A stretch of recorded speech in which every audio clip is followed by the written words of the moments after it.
Let's look at the syntax for the latest Excel function called XLOOKUP.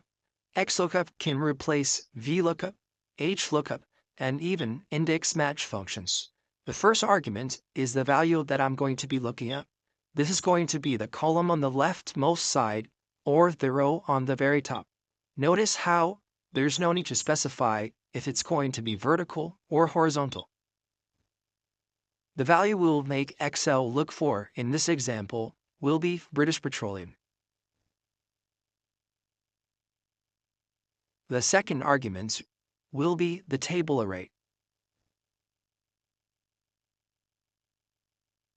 Finally, we will select the return array.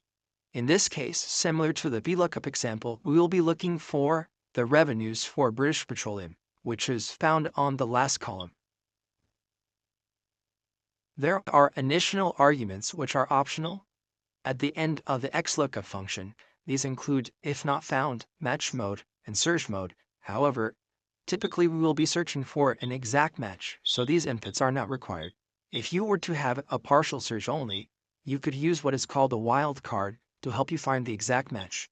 However, that is not usually what you look for in these scenarios, and therefore we will be not focusing on that now. And as you can see, the output will be exactly the same as the VLOOKUP function without the need to specify the column. This example replicates HLOOKUP or VLOOKUP and is very versatile because you don't need to specify whether or not it will be a vertical or horizontal search. Now, let's look at a two-way lookup that will replicate the index match function. We will start off with the same syntax.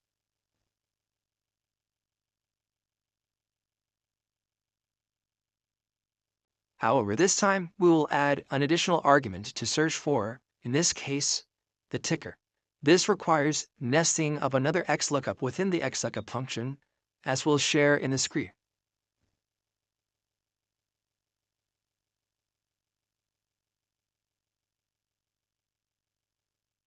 Notice that we're now going to search for the row where revenue ticker company or industry appears, which is row 3 in my Excel. And the overall array I want to search for is the Bronner array, which spans from B3 all the way down to E9. And as this will be an exact search, we can just close off on this one. If we change the data feature to ticker, we now have the exact same output as we had with index match. So XLOOKUP function is a very versatile tool that allows us to replace VLOOKUP, HLOOKUP, and index match in a very simple fashion.